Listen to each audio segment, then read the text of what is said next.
Carol Ofori. Weekdays 9 a.m. to 1 p.m. East Coast Radio. It is East Coast Radio. If you're just joining us, your daytime queen, Carol Ofori, is here. We've literally turned the studio into a mini testing station, a mini HIV testing station. Join us on Facebook Live right now. We are live on Facebook Live. Just look for East Coast Radio's page on Facebook and you will find us live. Now, as I've been saying for the past week, World AIDS Day is very special and unique for me because, as I said, I have lost family because of this virus, and I have family living healthy as well with this virus, and I've seen it take the ugly turn where people are ostracized and feel so scared to tell loved ones what they're going through.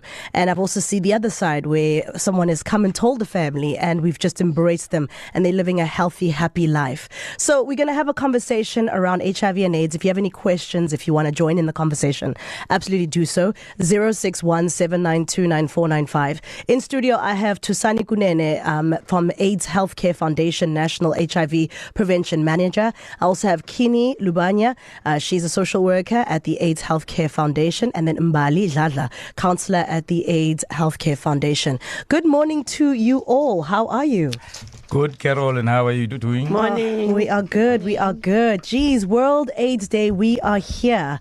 Let's start off with where is the AIDS Healthcare Foundation? Let's start there, Tusani. Okay, good.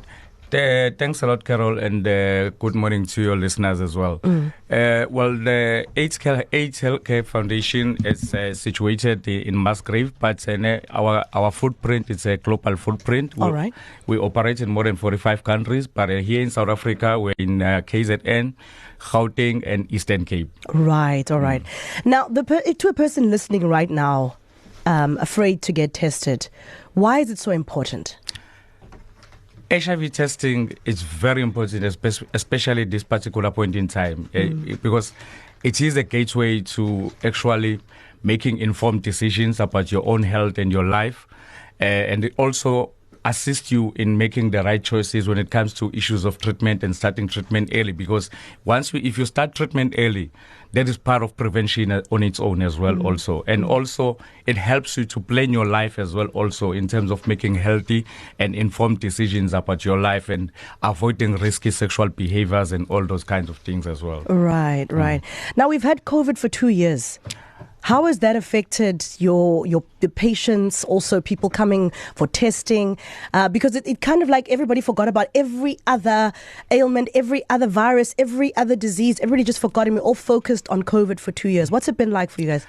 You're raising a very valid point, Carol, because during the past 2 years of COVID, we've sort of redressed in terms of the fight against HIV and AIDS, and more focus was put on COVID and other diseases that were actually taking place in trying to deal with those diseases. And we find that people were not able to access healthcare facilities.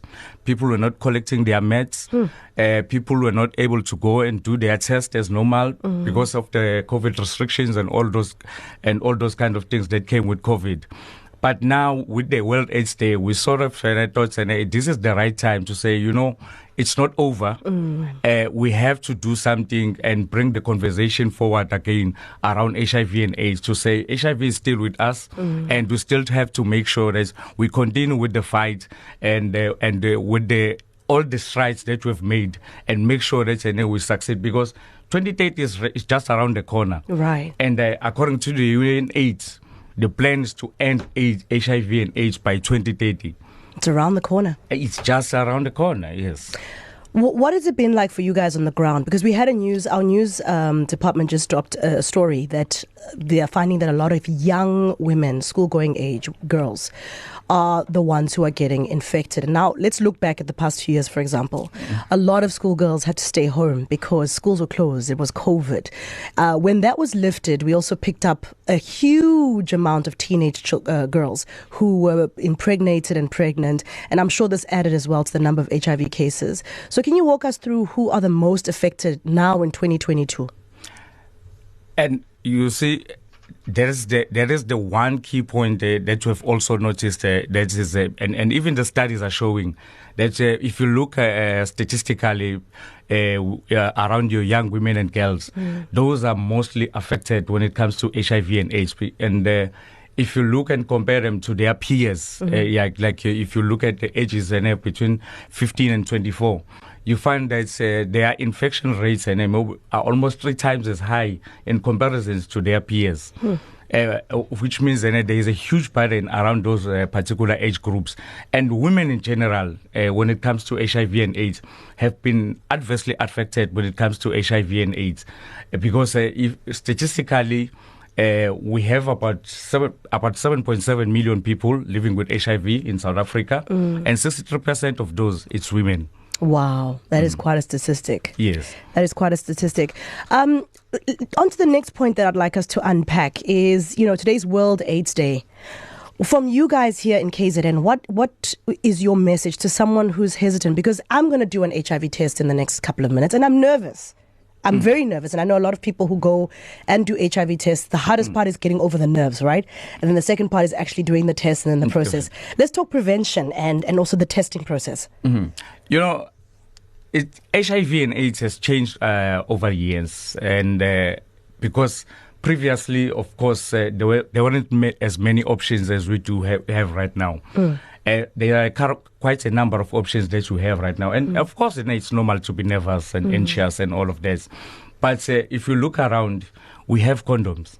We have VMMC, that is voluntary medical male circumcision. We have got PrEP. If you are found to be HIV negative, you can take a pill which prevents you from getting HIV infected. And if you are exposed to HIV, maybe because we're living in a world whereby GBV is also an epidemic on its own as well also, and women getting raped and all those sorts of things. We've got PEP as well also, which is post-exposure prophylaxis, and that's a pill that you take after you have had, let's say, you are engaged in sex in unprotected sex, or you had an encounter with whereby there was an issue of rape. And so you can access that pill, and all of these services are free of charge. So there's a whole array, and then there's treatment, which you can start immediately once you find out that you are HIV positive, and you can continue with your life normally, like any other human being. Let's briefly talk stigma. I don't think we've moved with stigma. We are still in the same place where if somebody says they're HIV, people already get uncomfortable around that person. Are we moving forward?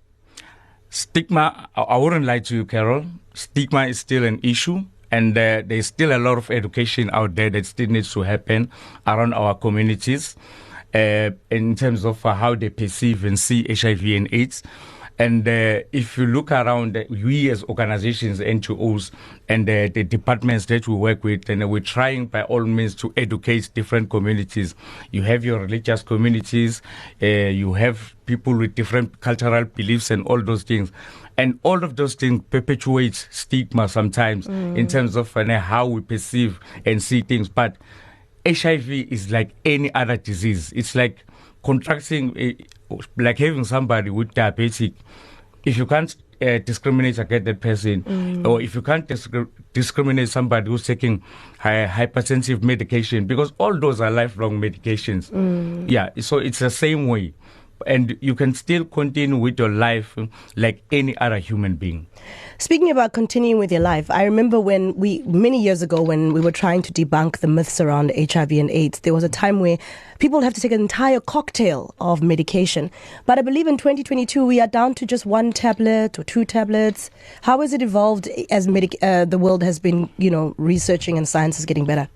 Look, a lot of innovations have come through, and like you're saying right now, because you only take 1 pill a day. And there still are a few innovations that are coming on board as well also to make it a less stressful and more easier for people to take their meds. And it's not like you have to change your life 360. You can continue with your normal lifestyle, but make sure that you take that pill every day at that particular time where you actually supposed to take it. And I don't think that should be any difficult for any other human being. All right. Okay. Rory's pushing buttons, so if things go wrong, just know he's pushing the buttons. I'm sitting in the chair right next to Nurse Mbali because I'm about to do my HIV test. It is World AIDS Day. I'll run you through my emotions. I'm very nervous. I've done this a few times on radio in the past, but every time is never difficult. Never easy, right? It's always just you nervous. And the reason why I need to write this home, the reason why I'm doing this is to remind you all the importance of knowing your status. If it is that you do it on the 1st of December every day so that you remember, let it be. Otherwise, make sure you know your status. Okay, Nurse Mbali, walk us through what's happening here for those who are listening. You can watch us on Facebook Live, by the way. What's all this stuff here? Hi, Carol. How are you? Good, thanks, and you? I'm okay. My name is Mbali. Surname is Ladla. I'm coming from AHF. It's AIDS. Well, it's Oh, don't worry. I'm just as nervous as you. Okay, it's okay. Don't worry, Nurse Mbali. Just walk us through what you've got here on the chair, on the table. Okay. Here is my setup for testing. Okay. We're gonna use consent form first. Okay, which I'll sign for you in a minute. I'm consenting on air, so I'm definitely consenting. I'll sign that for you. Do you need me? Give me a pen. There we go. As you tell us what's these other boxes that you've got here. Okay, here it's our test kits. Yeah. It's our first screening test. It's one step. Okay. And it have a lot number and the expiring date. Okay. To check up first before we start everything for testing. Okay, let's check the expiry date. Let me have a look there. Where's the date? Here. 2024-03. It's a lot number. GJ 22030328. And then that's our expiry date is 2024/03. So is this the test? Yes, it's a Let's screening go test. ahead. Let's do it.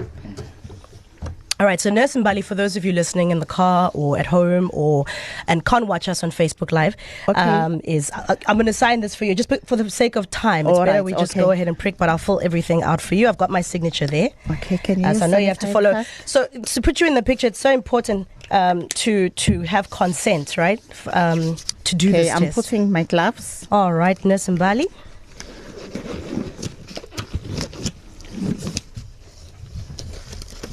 All right, so Nurse Mbali is putting on her gloves. You can watch us on Facebook Live. I'm about to get the prick test. This is the prick test that I'm doing. All right, so you open that. I'm opening our test now. Okay, thank you. One-step test. Thank you very much. And then one line means negative. We're going to label our test first. Okay. Carol, and your surname? Ofori. Ofori. I feel like I'm in the clinic as we speak. Okay. Thank you. And then one line means negative, two lines means... One line means negative, two lines means positive. All right, let's do this. If it's one line, we are giving you 6 weeks window period to come to retest again. Okay. Yes. Then if it's reactive, if it's positive, then we do the confirmatory test for our second test. All right, got you. All right. But you set this hand up. So this is the one you were spraying. Okay. And then we can use between the two fingers because this one have the nerves. Okay, all right. So which one do you like me between to use? Between this one and this one? Yes. Okay, let's go with ring finger. Okay, we wipe once. All right. So yes, as I said, we're going to do this test. Oh, I hate this part. She's going to poke me. And then you're going to prick. Oh, big baby. That's always not comfortable. Okay, so the pokes happened. And we're going to draw the blood. The first one.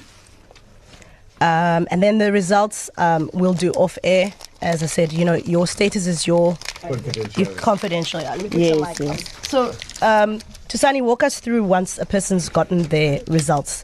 How long does it take before you get your results? And then secondly, do you do counseling, negative or positive? How does it work? Yes. We do this. So it's important because before you do the test, and there will be pre-test counseling, whereby you'll be taken through the process in terms of what's going to be happening, the counselor will also assess your risky sexual behaviors. There is in terms of are you in a person who is at risk of contracting HIV and AIDS, so that will also count because it's very important to cover most aspects and during pre-test counseling, right. and also explain the results in terms of what the result means as well, also, and the different options should the result come back positive as well, also as to what options do you have to access treatment, and where can you access treatment, when do you start treatment, what does it mean as well also for you, and also if you are HIV negative as well also, because you still have to continue practicing safe sex, right, and protecting yourself and prevention measures that you've been doing. Yeah. Okay. And for somebody listening right now who is exceptionally nervous to do this process, because I'm nervous as it is, but as I said, it's a course that's very dear to me, and that's why I'm doing this. But someone who's beyond nervous to do this, what is your words of encouragement just to say, go ahead and do this thing? It's the very important step that you can take for yourself, and it's not just for yourself, and even those around you, because the decision that you make around doing the HIV test, it opens a lot of things for you health-wise, and the decisions that you make going forward. Because staying in the unknown is not helping you at all. Because then you'll always be engaging in certain behaviors, and thinking that's because you don't even know where you're falling. Right. So it's very important to do the test, and it's very straightforward. I see that. How long does it take for the results to come up? It takes 15 minutes. 15 minutes. Yes. All right, exactly. great. Yeah. All right, let's take a break, and we'll be back with more. Carol Ofori, weekdays 9 a.m. to 1 p.m. East Coast Radio.